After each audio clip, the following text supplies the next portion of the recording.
Now, I take the privilege to invite Mr. Anjum Nasim, former Dean of LUMS and a very close friend of Mr. Ali Ercelawn, to please say a few words about Ercelawn Art Fund. Mr. Anjum Nasim.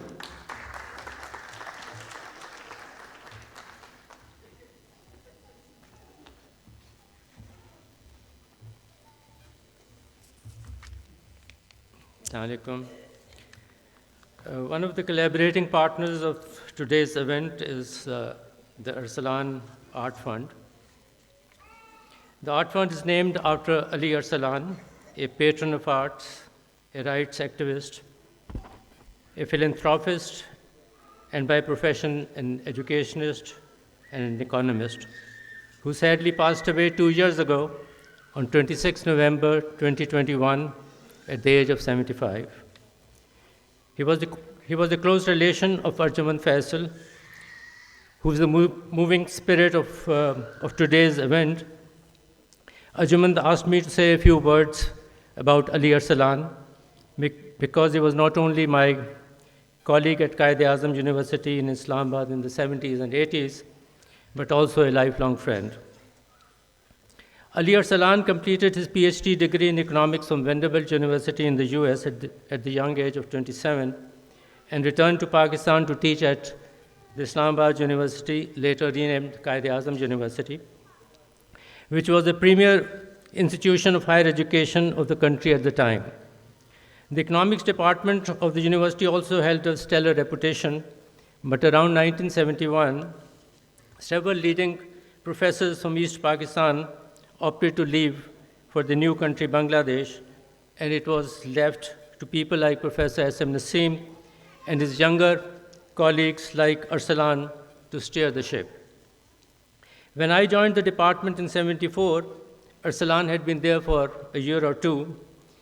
He was only a few years older, but had a formidable reputation in the university as someone who set extremely high standards of hard work and academic rigor for himself and expected similarly high standards from his colleagues and students. His students adored him for the excellence he brought to the classroom. His colleagues were in awe of him for his commitment and professionalism, and for Ercelawn's younger colleagues like me, he was a mentor and a role model. It was a hard act to follow, but we tried. Thanks to him, the economics department at QAU produced many outstanding professional economists over the years.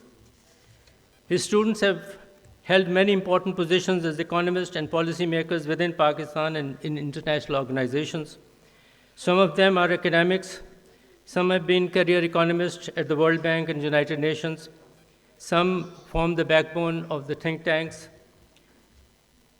on policymaking in Pakistan, and one was governor of the State Bank of Pakistan and currently federal finance minister. Setting high standards that I mentioned earlier is never easy. This can bring you face to face with disgruntled students at times and with administrative high-ups.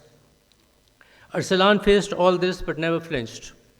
As a teacher, it is painful if your students fail, but Ercelawn was not one who compromised on standards, and once failed an entire class in an exam, and no amount of administrative pressures could make him relent. Ercelawn extended these standards and principles to his personal life as well. He practiced what he preached.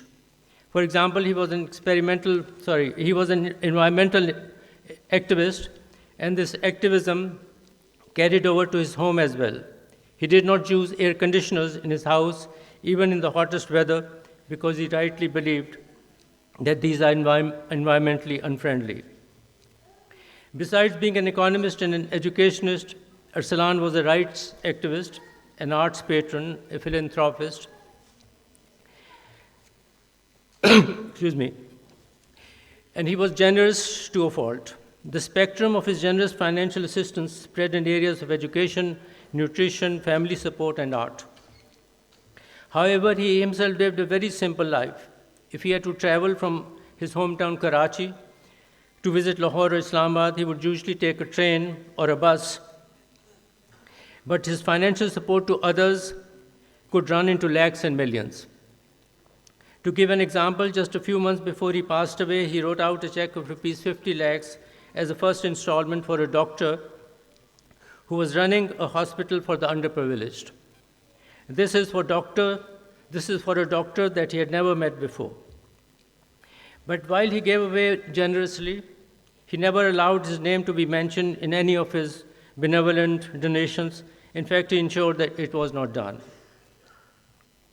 All of you may be surprised to know that Ercelawn wanted to allocate rupees 10 crores for promoting art.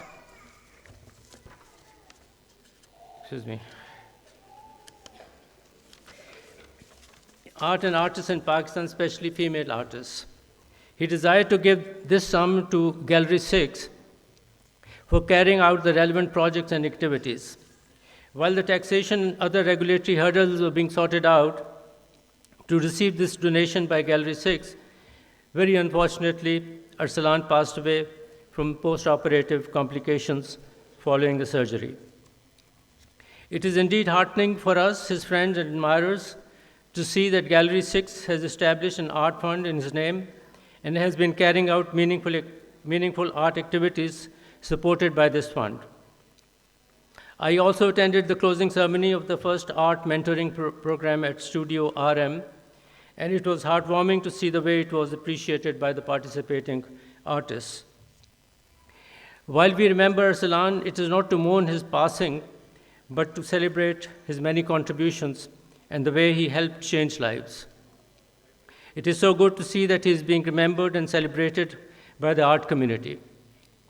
Ladies and gentlemen, let's put our hands together to applaud a most exceptional human being, a hero of Pakistan.